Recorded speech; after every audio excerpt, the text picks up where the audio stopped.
Hello friends, welcome to the my YouTube channel.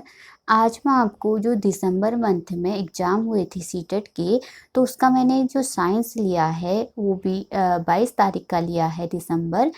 तो अगर आपको ये वीडियो अच्छी लगती है तो प्लीज़ लाइक करें, शेयर करें और सब्सक्राइब करें मेरे चैनल को। इसमें जो क्वेश्चन करवाऊंगी उससे रिलेटेड फैक्ट भी करवाऊंगी, जो कि आपके एग्ज़ाम जो कि दिसंबर मंथ में होने हैं उसके लिए महत्वपूर्ण रहेंगे। तो शुरू करते हैं। पहला है पदार्थों के गुणधर्मों और पदार्थों के उपयोग को दर्शाती निम्नलिखित सारणी पढ़िए। यानी कि हमको मैच करना है कि कौन सा किसका सही मैच है। तो पहला है आघातवर्ध्य। आघातवर्ध्य का मतलब कि आपको पहले ये मालूम होना चाहिए कि आघातवर्ध्य क्या होता है। आघात जो वर्ध्यता होती है वह गुण धातु में यानी कि मेटल में पाया जाता है। कहने का मतलब ये है कि जब धातुओं को हम पतले प्लेट के समान बदलते हैं तो वो क्या गुण कहलाता है, आघातवर्ध्य कहलाता है। और धातु में और कौन सा गुण पाया जाता है, तो धातु में तन्यता, यानी कि हम जब धातु को एक तार के रूप में खींचते हैं तो वो क्या कहलाती है, धातु की तन्यता का गुण कहलाता है। ठीक जैसे ये गुण हमारे अधातु यानी कि नॉन मेटल में नहीं पाए जाते हैं, ये गुण सिर्फ मेटल में पाए जाते हैं। तो आघातवर्ध्यता का जो सही मैच है वो कौन सा है, वो है भोज्य सामग्री को लपेटने में। ठीक, तो पहला का मैच क्या हो गया, थर्ड वाला। ठीक, दूसरा है उच्च गलनांक। उच्च गलनांक यानी कि उच्च गलनांक किसका है, इसमें से आपको ये देखना है। तो उच्च जो गलनांक है वो है संधारितों के तापन तंतु का, यानी कि जो बी का क्या है, फिफ्थ है। और उष्मा का और प्रकाश का सुचालक जो होते हैं वो सेल में इलेक्ट्रोड के रूप में उपयोग होते हैं। जैसे कि आपको पता होगा कि उष्मा और प्रकाश के जो सुचालक है यानी कि सेल में कंडक्ट करते हैं। ठीक, प्रबल क्या है, प्रबल है सेतु निर्माण में। और फोर्थ लास्ट ई बच रहा है, तो ई यानी कि उच्च उष्मा प्रसार गुणांक किसका हो जाएगा, तो लास्ट कौन सा बचा है, थर्मामीटर निर्माण में। ठीक, यानी कि थर्मामीटर में क्या डाला जाता है, पारा डाला जाता है, जो है नॉर्मल टेम्परेचर पे जो है लिक्विड के फॉर्म में उपस्थित रहता है। तो ई का कौन सा हो जाएगा, फोर्थ वाला ऑप्शन हो जाएगा। तो ऐसा मैच कौन सा है, तो ऐसा मैच है ऑप्शन नंबर थर्ड वाला। ठीक, अगला है, आप अगर इंग्लिश में क्वेश्चन पढ़ना चाहते हैं तो पढ़ सकते हैं। ठीक, तो निम्नलिखित में से कौन से विटामिन वसा में घुलनशील होते हैं। तो विटामिनों की बात चल रही है, तो विटामिन जो वसा में घुलनशील होते हैं वो होता है ए, डी और ई। और के भी क्या होता है, वसा में घुलनशील होता है। एक वसा में घुलनशील विटामिन होते हैं, एक जल में घुलनशील विटामिन होते हैं। अगर जल में घुलनशील विटामिनों की बात करें तो विटामिन बी और सी क्या होते हैं, जल में घुलनशील होते हैं। आगे क्या पता ये वाला क्वेश्चन बन जाए कि जल में कौन से विटामिन घुलनशील होते हैं, तो बी और सी जल में घुलनशील होते हैं। और अगर वसा में घुलनशील विटामिनों की बात करें तो विटामिन ए, डी और ई और के क्या होते हैं, वसा में घुलनशील विटामिन होते हैं। ठीक, और अगर के विटामिन की बात करें, ये क्या करता है, ये विटामिन जो रक्त का थक्का बनता है उसमें मदद करता है, कौन सा, विटामिन के। ठीक, आगे है क्वेश्चन, निम्न में से कौन सा कथन पौधों में वाष्प उत्सर्जन के प्रकार की सही प्रकार से व्याख्या करता है। तो पहला है, यह पौधों को ठंडा करने में मदद करता है। तो ये बात सही है कि अगर वाष्प उत्सर्जन होता है तो क्या करते हैं, पौधों को ठंडा करने में मदद करता है। जैसे कि आपको पता होगा कि पत्तियों में छोटे छोटे से रंध्र पाए जाते हैं, तो उन रंध्रों से ही वाष्प उत्सर्जन की क्रिया होती है। आपको पता होगा कि जो हमारी जो जड़ है पौधे की, वो क्या करती है, कुछ पोषक तत्व या बोले जल का क्या करती है, अवशोषण करती है। अगर ये जल का अवशोषण कर रही है तो इनका जो पूर्ण रूप से क्या करते हैं, पौधे पूर्ण रूप से उनका जल का पूर्ण रूप से यूज़ नहीं कर पाते हैं, और यूज़ नहीं कर पाने के कारण यहाँ पे क्या होती है, वाष्प उत्सर्जन की क्रिया होती है। अगर वाष्प उत्सर्जन हो रहा है तो ये ठंडा करने में भी मदद करेगा। ऐसा भी पूछा जाता है कि रंध्र कहाँ पाए जाते हैं, तो पत्तियों में पाए जाते हैं रंध्र। और अगर एक क्वेश्चन ये भी बनता है कि जाइलम और फ्लोएम का क्या कार्य होता है। अगर पौधों में जाइलम की बात करें तो पौधों में जाइलम का क्या कार्य है, जल और पोषक तत्वों को जो पौधे के विभिन्न वाहिकाएं हैं, वाहिकाओं की मदद से विभिन्न भागों तक पहुंचाने का कार्य किसका है, जाइलम का है। जबकि अगर फ्लोएम की बात करें तो फ्लोएम का क्या कार्य है, वो भोजन को जो पौधा है उसके विभिन्न भागों तक पहुंचाने का कार्य फ्लोएम का होता है।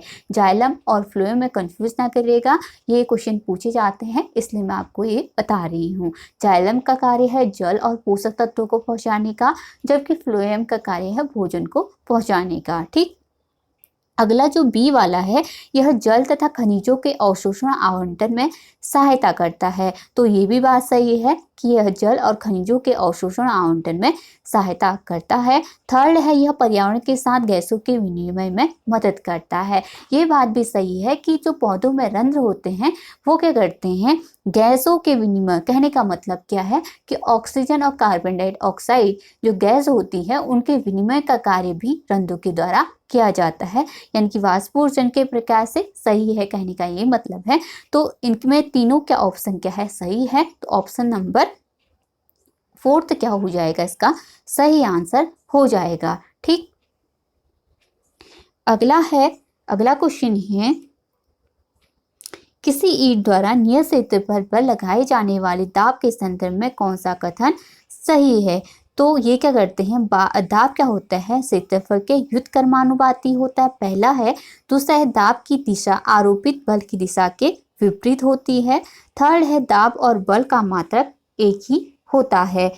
तो क्या होता है इसमें, जो हम क्या करते हैं, जब दाब लगाते हैं तो दाब की दिशा आरोपित बल की दिशा के विपरीत होती है।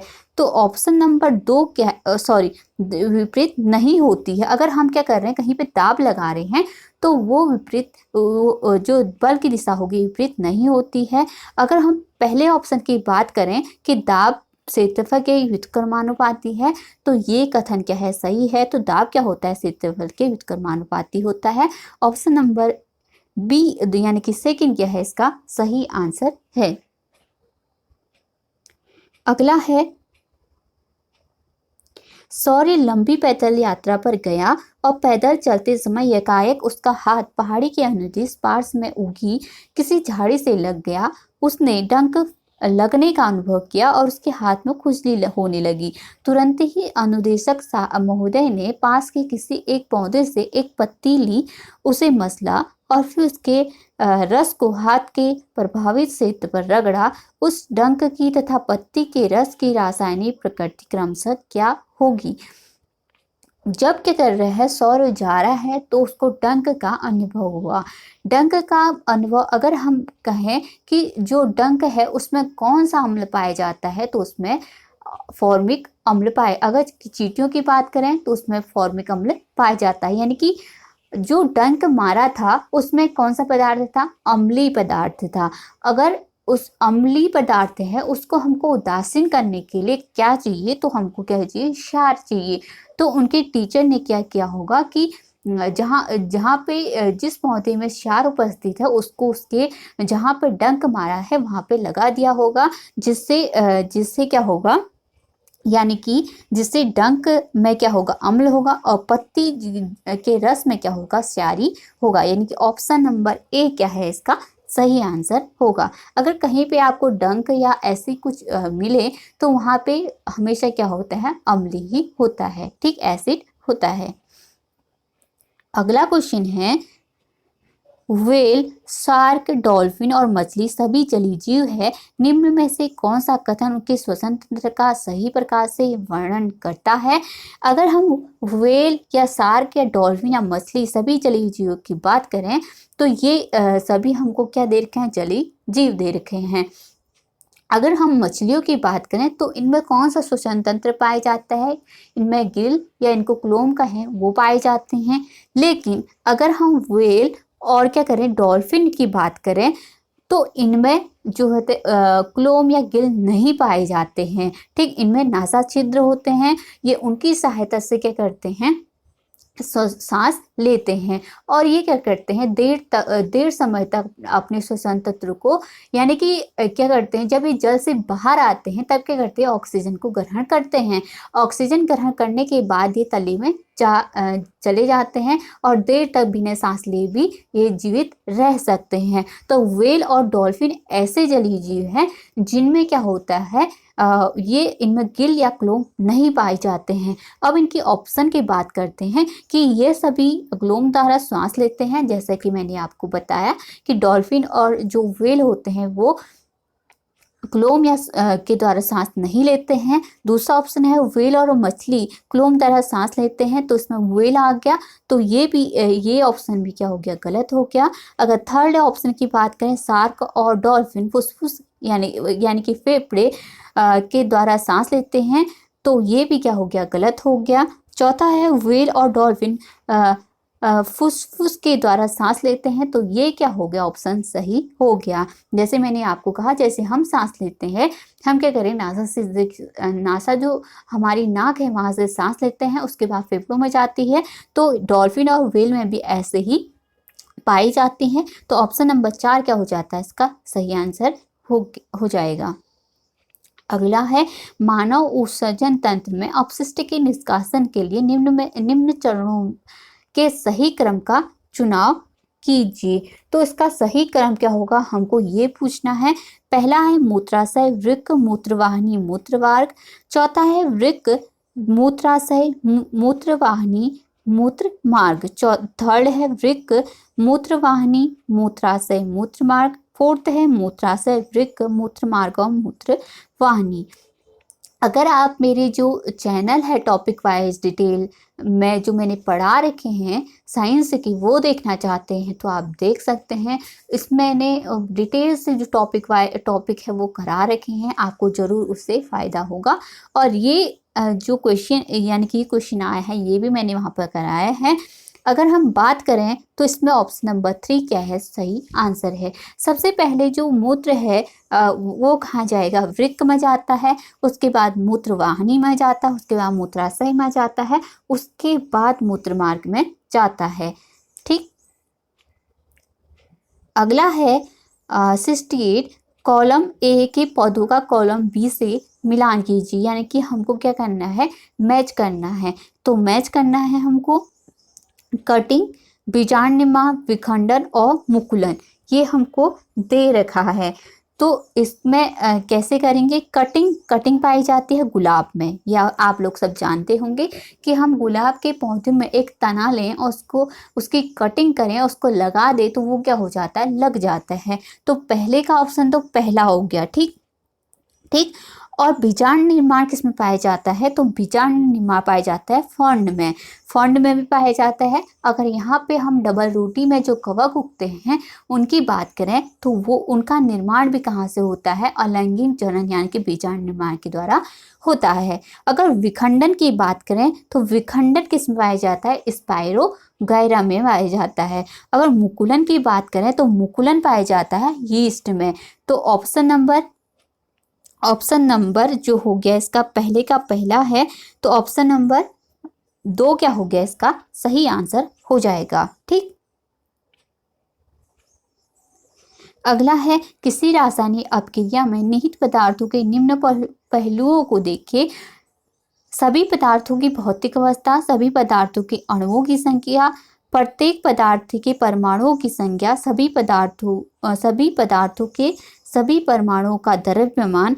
उपरोक्त में से क्या रासायनिक अपक्रिया होने के पूर्व और उपरांत एक समान रहता है। कहने का मतलब ये है कि जो हम अभिक्रिया करा रहे हैं उससे पूर्व और उसके बाद में कौन सी जो क्रिया है वो क्या रहती है एक समान रहती है।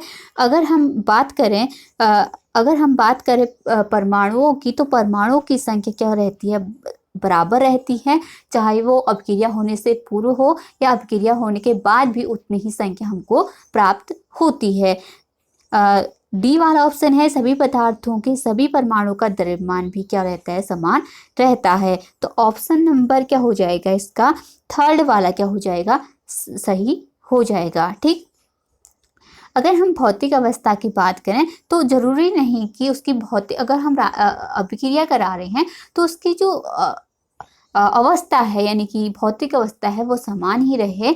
अगर हम बात करें किसी क्या कर रहे हैं हम, अगर हम किसी लकड़ी को जला रहे हैं तो वो क्या हो जा रही है, पूरी तरीके से नष्ट हो जा रही है, यानी कि वो पदार्थ हमको वही नहीं मिल रहा है, दोबारा नहीं मिल रहा है। तो हमको ये नहीं कहना चाहिए कि सभी पदार्थों की भौतिक अवस्थाएं उसी प्रकार से रहती है। ठीक, अगला क्वेश्चन है, जब कोई धातु अम्ल से अभिक्रिया करता है तब एक गैस उत्पन्न करता है, इस प्रकार के गैस के संबंध में कौन सा कथन सत्य है।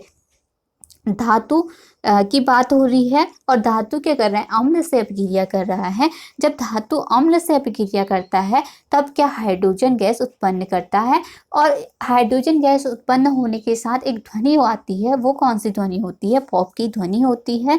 तो ऑप्शन नंबर 3 क्या हो जाएगा, इसका सही आंसर हो जाएगा। अगला है, एक व्यक्ति ने खाना पकाने के ईंधन के लिए एक्स खरीदा और ईंधन के रूप में एक्स का उपयोग करने के लिए इसमें कौन सा गुण होना चाहिए। तो पहला है सस्ता और निम्न ज्वलनताप, दूसरा है उच्च कैलोरी मान और निम्न ज्वलनताप, थर्ड है मध्यम कैलोरी मान और निराविषी, चौथा है मध्यम ज्वलनताप और सस्ता, फिफ्थ है निम्न कैलोरी मान और निराविषी। निराविषी का मतलब यहाँ पे क्या है, टॉक्सिक है, टॉक्सिक मतलब कि वैसेला। ठीक, ये यहाँ पे निराविषी का मान, ठीक, निराविषी का मान मैंने बताया आपको क्या है, टॉक्सिक है यानी कि वैसेला है। जहाँ पे हमको वैसेले दिखाई दे रहा है वो हमको सही हो जाएगा, क्योंकि हमको क्या चाहिए, अगर ईंधन है तो उसमें क्या चाहिए, हमको टॉक्सिक नहीं चाहिए यानी कि वैसेला नहीं होना चाहिए। तो ऑप्शन 3 और 4 क्या हो जाएगा, इसका सही आंसर हो जाएगा। सॉरी, जो निराविषी का मतलब था यहाँ पे मैंने उल्टा बता दिया, टॉक्सिक नहीं, नॉन टॉक्सिक होना चाहिए। और हमको पूछा भी क्वेश्चन था कि कौन सा गुण होना चाहिए का पूछा था। तो ऑप्शन नंबर 3 और 4 क्या हो जाएगा, वैसे सही आंसर हो जाएगा। निराविषी का मतलब है नॉन टॉक्सिक यानी वैसेला नहीं होना चाहिए। ठीक, अगला है, एक चुटकी KMnO4 जल आसवन संयंत्र में डालने से क्या होगा। तो ऑप्शन नंबर 3 क्या है, इसका सही आंसर है कार्बनिक अशुद्धियां दूर हो जाती है। अगला है, नीचे दिए गए कथनों को पढ़िए और सही विकल्प का चयन कीजिए। एक विद्युत परिपथ में स्विच विद्युत धारा का स्रोत होता है। दूसरा है, जब स्विच खुला होता है तो टर्मिनलों के बीच का वायु विच्छेद विद्युत के प्रवाह को रोकता है। तो जो पहला ऑप्शन है, एक विद्युत परिपथ में स्विच विद्युत धारा का स्रोत होता है, तो ये ऑप्शन क्या है, गलत है। दूसरा है, जब स्विच खुला होता है तो टर्मिनलों के बीच वायु का विच्छेद विद्युत के प्रवाह को रोकता है, ये भी क्या है, गलत है। तो दोनों ऑप्शन गलत है। तो ऑप्शन नंबर 4 क्या हो जाएगा, इसका सही आंसर हो जाएगा। अगला है, किसी हल्की और भारी वस्तु की गतिज ऊर्जा एक बराबर है, उसके वेग के संबंध में निम्न में से कौन सा कथन सही है। अगर हम हल्की और भारी वस्तु की बात करें तो वेग के संबंध में कौन सा कथन सही है, ये पूछा है। तो जो वेग होता है भारी वस्तु का वो हमेशा कम होता है हल्की वस्तु से। तो ऑप्शन नंबर 3 क्या हो जाएगा, इसका सही आंसर हो जाएगा कि भारी वस्तु का जो वेग होता है वो हल्की वस्तु से कम होता है। अगला क्वेश्चन है, भूपर्पट्टी के भीतर का वह स्थान कौन सा है जहां भूकंप उत्पन्न होते हैं।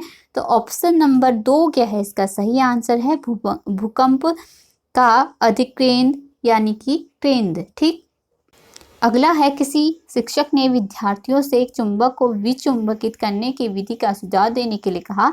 उत्तर है यानी कि इसका उत्तर कौन सा है, ये हमको पूछा है। ऑप्शन नंबर ए है, चुंबक को कई बार जमीन पर गिराओ। तो जो अगर हम विचुंबकित कर रहे हैं तो चुंबकत्व का गुण कब खत्म होता है, जब क्या करते हैं, हम चुंबक को या अधिक ताप देंगे तब होता है, जब हम उसको अधिक पीटते हैं तब भी होता है चुंबकत्व का गुण खत्म, और जब क्या करते हैं हम अधिक ऊंचाई से उसको गिराते हैं तब भी चुंबकत्व का गुण खत्म हो जाता है। ऑप्शन जो पहला वाला है, जो जमीन पे गिराते हैं, ये तो ठीक है कि जमीन पे गिराने से क्या हो जाएगा, चुंबकत्व का गुण खत्म होने लगता है। दूसरा है चुंबक के दो टुकड़े करने से ऐसा कुछ नहीं होता है कि चुंबकत्व का गुण खत्म हो। थर्ड है, मैंने आपको बता दिया कि चुंबक को गर्म करने से भी खत्म होता है। चौथा है जल में फेंकने से कोई प्रभाव नहीं पड़ता है। पांचवा है चुंबक को हथौड़े से पीटने से भी होता है। यानी कि ऑप्शन ए, सी और ई क्या हो जाएगा, सही आंसर हो जाएगा। ऑप्शन नंबर 3 क्या हो जाएगा, इसका सही आंसर हो जाएगा। अगला है, नीचे दिए गए कौन सा कथन सत्य नहीं है, ऐसा पूछा है। तो हमको सत्य नहीं है, घर्षण के बारे में पूछा है। तो लोटनी घर्षण सर्पी घर्षण से अधिक होता है। अगर हम लोटनी घर्षण की बात करें तो लोटनी घर्षण क्या होता है, सबसे कम घर्षण बल पाया जाता है, जबकि जो स्थैतिक घर्षण होता है उसमें सबसे अधिक पाया जाता है।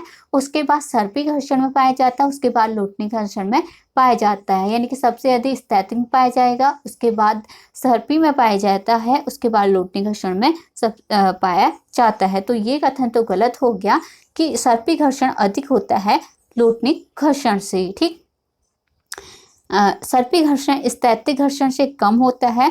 तो स्थैतिक, मैंने जैसे आपको कहा कि स्थैतिक घर्षण में सबसे अधिक घर्षण होता है, तो ये ऑप्शन भी क्या है, गलत है।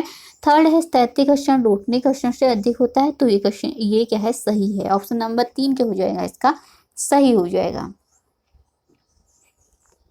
अगला है, किसी उच्च अपवर्तनांक के द्रव माध्यम में डुबाया गया उत्तल लेंस किसकी भांति कार्य करेगा, तो ये करता है अपसारी लेंस की भांति करता है। ठीक, अगला है, ध्वनि का वह लक्षण कौन सा है जिसके कारण समान तारत्व और तीव्रता की दो भिन्न ध्वनियों के बीच विभेदन हो सकता है। तो ये किस कारण होता है, तो तारकत्व का कारण क्या होता है, तीव्रता होता है, यानी कि आवृत्ति होती है। तो ऑप्शन नंबर ए क्या हो जाएगा, इसका सही आंसर हो जाएगा। अगला है, रेफ्रिजरेटर के पाइपों पर काले पेंट किया जाता है, अच्छे अवशोषक अच्छे विकिरक होते हैं, तो ये कथन दोनों सही है। तो ऑप्शन ए और दोनों क्या है, सही है। ठीक, व्याख्या भी सही करता है, तो ए और आर दोनों सत्य है और आर ए की सही व्याख्या करता है, यानी कि ऑप्शन नंबर ए क्या हो जाएगा, इसका सही आंसर हो जाएगा। अपनी विज्ञान की कक्षा में विषय उष्मा तथा तापमान के शिक्षण में अन्वेषण अधिगम का प्रयोग करते हुए योजना का क्रम दीजिए। पहला, विद्यार्थियों विभिन्न वस्तुओं में उष्मा के प्रवाह की दिशा संबंधी निष्कर्ष निकालने को कहें। दूसरा है, विद्यार्थी को यह खोज करने दीजिए कि क्या होगा जब वे जल के भरे पात्र को ठंडे जल से भरे पात्र के भीतर रखेंगे। थर्ड है, विद्यार्थियों को उष्मा तथा तापमान के संबंध में व्याख्या करने को कहें।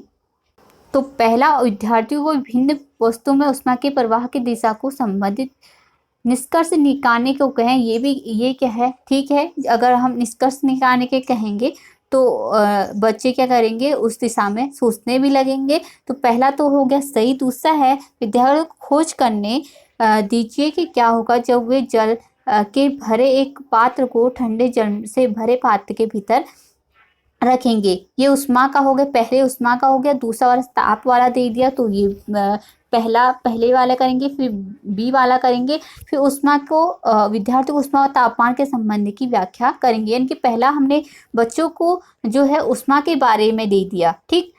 दूसरे में दे दिया कि हम अब ताप के बारे में पता लगाओ। जब उन्हें उष्मा और ताप के बारे में पता लगा दिया, उसके बाद क्या करेंगे, उसके बाद क्या कहेंगे कि इनके बीच में क्या संबंध है। यानी कि ऑप्शन ए क्या हो जाएगा, इसका सही आंसर हो जाएगा।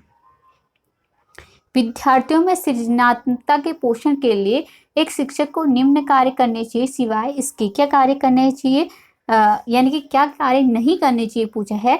तो विद्यार्थियों के नियत तरीकों से उत्तर गढ़ने के लिए प्रोत्साहित करना। दूसरा है, पूछताछ और खोज के मॉडल विकसित करने में विद्यार्थियों की सहायता करना।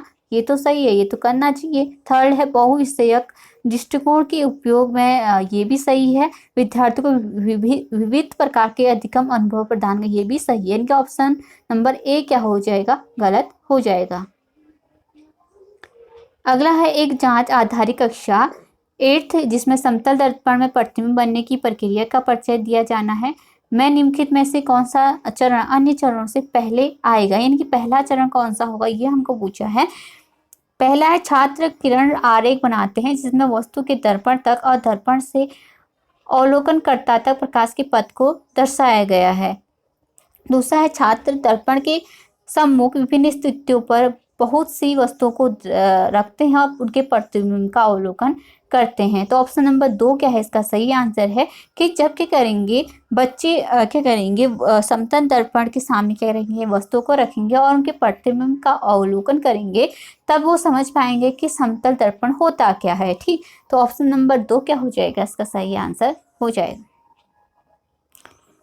अगला है विद्यार्थियों में ऊर्जा संरक्षण के विभिन्न तरीकों को समझने में अपने विद्यार्थियों की मदद करने के लिए एक शिक्षिका समस्या समाधान रणनीति का प्रयोग करना चाहती है। समस्या समाधान विधि का पहला चरण क्या होगा, ये हमको पूछा है। तो पहला है ऊर्जा उपयोग संबंधी आंकड़े एकत्रित करना। दूसरा है अपव्ययी व्यवहारों की पहचान करना।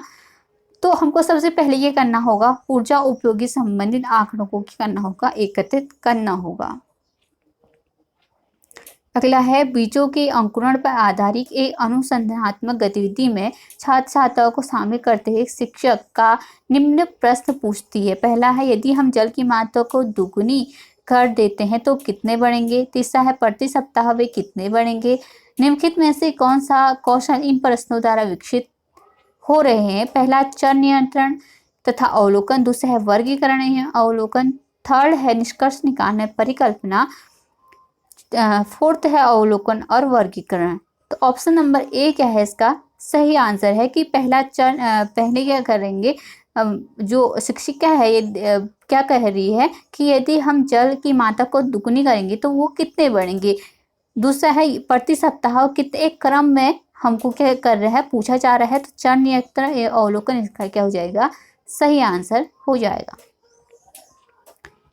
अगला है नीचे दिए कथनों पर विचार कीजिए और सही विकल्प का चयन कीजिए। पहला है शिक्षक को प्रत्येक वैज्ञानिक संकल्पना यह मानते हुए पढ़ानी चाहिए कि विद्यार्थी कुछ नहीं जानते, ये तो गलत हो गया। दूसरा हो गया विज्ञान एक अमूर्त विषय है जिसमें वैज्ञानिक संकल्पनाओं के बीच कोई स्पष्ट अंत संबंध नहीं है, तो ये भी क्या हो गया, गलत हो गया। ये दोनों कथन क्या है, गलत है। ऑप्शन नंबर डी क्या हो जाएगा, इसका सही आंसर हो जाएगा। अगला क्वेश्चन है एक अनुसंधानात्मक परियोजना के बाद ऐसे प्रश्नों का पूछा जाना है कि क्या आप अपनी धारणाओं के पूर्व परीक्षण के लिए भिन्न एवं बेहतर मार्ग सोच सकते हैं। विद्यार्थियों की मदद करता है, इनकी विद्यार्थियों की मदद कैसे करता है, ये हमको पूछा गया है कि ऐसे प्रश्न पूछा जाना चाहिए कि क्या आप अपनी धारणाओं के पूर्व परीक्षण के लिए एक भिन्न एवं बेहतर मार्ग सोच सकते हैं। तो पहला है आलोचनात्मक अनुचिंतन में, दूसरा है संवाद में, तीसरा है परीक्षण में, चौथा है परिकल्पना करने में।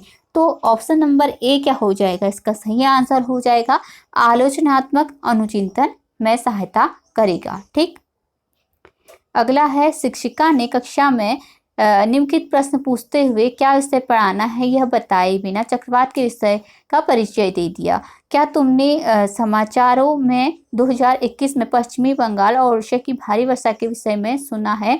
क्या आप में से किसी ने यास के बारे में सुना है। शिक्षक का विद्यार्थी को प्रश्न पूछने का क्या उद्देश्य हो सकता है। पहला है विद्यार्थियों के सामान्य ज्ञान की जांच करना, कक्षा को सतर्क बनाना, तीसरा है विषय को प्रासंगिक बनाना, चौथा है कक्षा में एक रक्षता उत्पन्न करना। तो ऑप्शन नंबर सी क्या हो जाएगा, इसका आंसर हो जाएगा कि विषय को क्या करना चाह रही है शिक्षिका, प्रासंगिक बनाना चाह रही है। ठीक, अगला है निम्नलिखित में से कौन सी विशेषताएं वैज्ञानिक स्वभाव के आवश्यक घटक है। खुली सोच, संशयता, आत्मनिष्ठता एवं विश्वास। तो वैज्ञानिक स्वभाव के लिए में खुली सोच तो होना चाहिए, लेकिन संस्था नहीं होनी चाहिए, आत्मनिष्ठता भी नहीं होना चाहिए, विश्वास होना चाहिए। तो ऑप्शन ए और डी क्या हो जाएगा इसका सही आंसर हो जाएगा। ऑप्शन नंबर 4 क्या हो जाएगा इसका सही आंसर हो जाएगा।